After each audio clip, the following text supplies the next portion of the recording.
শ্রেণীর পরীক্ষার্থী বন্ধুরা, তোমাদের জন্য এই ভিডিওটিতে আমি আলোচনা করতে চলেছি তৃতীয় শ্রেণীর গণিত বিষয়ের দ্বিতীয় পর্যায়ক্রমিক মূল্যায়নপত্র 2025 অর্থাৎ 2025 সালের সেকেন্ড ইউনিট টেস্টের তৃতীয় শ্রেণী বা ক্লাস 3 এর গণিত বিষয়ের প্রশ্নপত্র সম্পূর্ণ এই ভিডিওটিতে আলোচনা করতে চলেছি।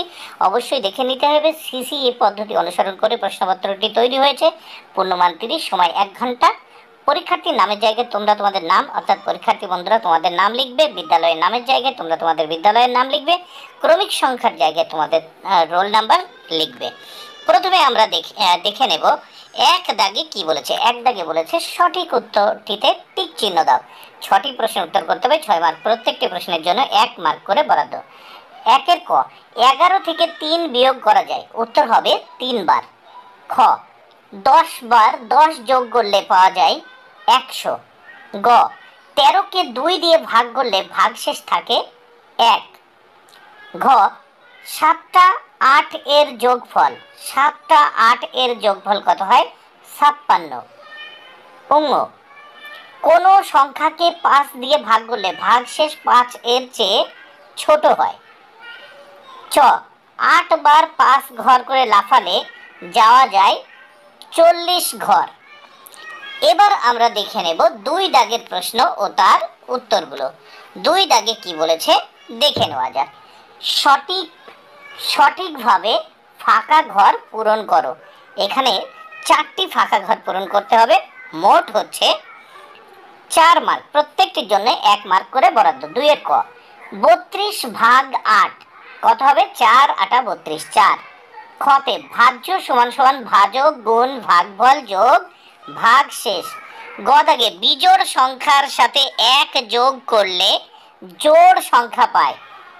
ঘ দাগে 3 টাকা 50 পয়সা সমান সমান 350 পয়সা। নেক্সট আমরা দেখব 3 দাগে। 3 দাগে কি বলেছে? নিচের সংখ্যাগুলির মধ্যে জোড় সংখ্যায়, দেখো জোড় সংখ্যাগুলিতে ত্রিভুজ চিহ্ন এবং বিজোড় সংখ্যাগুলিতে এই বৃত্ত চিহ্ন গোলাকার চিহ্ন দাও। 6টি করতে হবে, 6 মার্ক। প্রথমে দেখো 7 বিজোড় সংখ্যা, এই জন্য গোল চিহ্ন দ্বারা আটকেছি। 18 জোড় সংখ্যা ত্রিভুজ চিহ্ন দ্বারা আটকেছি। 30 জোড় সংখ্যা ত্রিভুজ চিহ্ন দিয়ে আটকেছি। 33 বিজোড় সংখ্যা, দেখো এই গোল চিহ্ন দ্বারা আটকেছি। তারপর 53 আছে বিজোড় সংখ্যা, গোল চিহ্ন দ্বারা আটকেছি। 40 দেখো জোড় সংখ্যা আছে, এটাকে কিন্তু ত্রিভুজ চিহ্ন দ্বারা আটকেছি। এবার আমরা দেখে নেব নেক্সট পেজ এই প্রশ্নপত্রের। নেক্সট পেজে দেখা যাক কি আছে। নেক্সট পেজে আমরা দেখতে পাচ্ছি 4 দাগে ভাগ করো। ভাগ করো এর জন্য রয়েছে 3 মার্ক।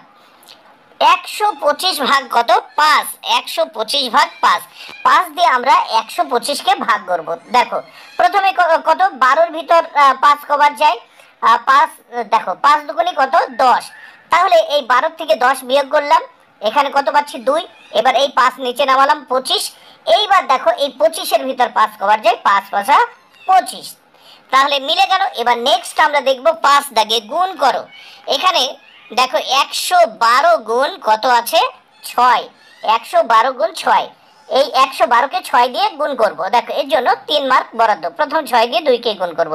6 দুগুণে কত? 12, 2 হাতে থাকলো 1। এবার 6 দিয়ে 1কে গুণ করব। 6 6 হাতের 1 7। এবার 6 ওকে এই 6, তাহলে কত হলো? 672। এবার নেক্সট আমরা দেখব 6 দাগে অঙ্কের ভাষায় প্রকাশ করে সমাধান করো। 6 এর ক, এখানে দুটো প্রশ্নের উত্তর করতে হবে। টোটাল হচ্ছে 8 মার্ক, প্রত্যেকটি প্রশ্নের জন্য রয়েছে বরাদ্দ 4 মার্ক করে। 6 এর ক, দিদিমণি ক্লাসে 285টি খাতা নিয়ে এলেন, প্রত্যেককে 7টি করে খাতা দেবেন। কতজনকে খাতা দিতে পারবেন?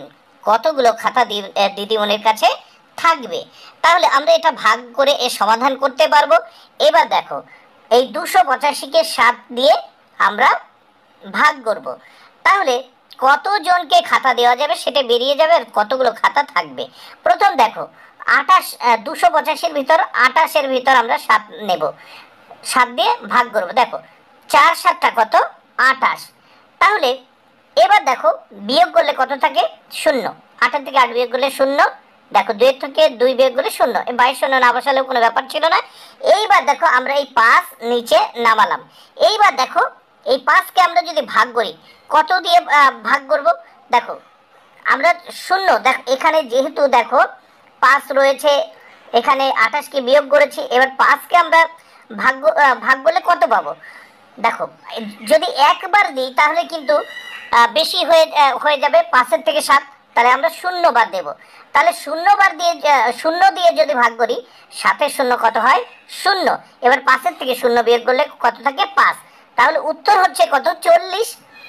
40 উত্তর হচ্ছে। তাহলে খাতাগুলি কতজনকে দেওয়া যাবে? 40 জন। আর অবশিষ্ট খাতা কত থাকবে? 5টি। তাহলে উত্তর এভাবে লিখবে, অতএব দিদিমণি 40 জনকে খাতা দিতে পারবেন এবং 5টি খাতা দিদিমণির কাছে পড়ে থাকবে।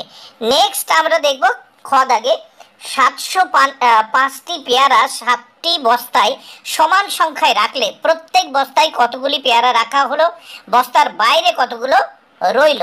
এখানে দেখা যাক 705টি পেয়ারা 7টি বস্তায় সমান সংখ্যায় রাখলে প্রত্যেক বস্তায় কতগুলো করে থাকবে। দেখো বস্তার বাইরে কতগুলো থাকবে সেটা আমরা এখান থেকে দেখে নেব। 7 দিয়ে ভাগ করব 705কে। দেখো প্রথম 7-এর ভিতর 7 কতবার যায়? একবার। এইবার দেখো বিয়োগ করলে কত থাকে? 0, 22 0 আমরা এখানে বসালাম না। এবার আমরা এই 0 নিচে নামালাম। এইবার দেখো কিন্তু এই 0-এর ভিতর 7 যায় না, তখন কি করলাম? আর একটা 0 এখানে 0 দিলাম। একটা 0 দিয়ে একসাথে দুটো সংখ্যা নামাতে হলে একটা 0 দিতে হয়। তাহলে একটা 0 দিয়ে এই 5কে নামালাম। কিন্তু 5-এর ভিতর যদি আমরা 1 দিয়ে 7 একবার দিলে কিন্তু যায় না, তখন আমরা 0 দিয়ে ভাগ করব, মানে 0 বার যাবে। দেখো 0 দিয়ে তাহলে এই 7কে গুণ করলে কত হয়? 7-এর 0 0। তাহলে 5 এখানে বিয়োগ কত? 0। তাহলে 5-এর থেকে 0 চলে গেলে কত থাকে? 5 থাকে। তাহলে দেখো প্রত্যেক বস্তায় কতগুলো পেয়ারা রাখা হলো। এখানে দেখো প্রত্যেক বস্তায় কিন্তু এই উত্তর হয়েছে 100টি। প্রত্যেক বস্তায় 100টি করে পেয়ারা রাখা হলো, আর বস্তার বাইরে 5টি পেয়ারা রইল। প্রত্যেক বস্তায় কিন্তু উপরে যে 100 উত্তর হয়েছে, ওই 100টি কিন্তু প্রত্যেক বস্তায় পেয়ারা রাখা হলো, আর বস্তার বাইরে রইল এই যে 5টি, নিচে যেটি লিখেছি বস্তার বাইরে 5টি পেয়ারা রইল। তোমরা কিন্তু উপরে এটাও লিখবে যে প্রত্যেকটি বস্তায় 100টি করে পেয়ারা রইল। বন্ধুরা ভিডিওটি ভালো লাগলে অবশ্যই লাইক, কমেন্ট, শেয়ার করো।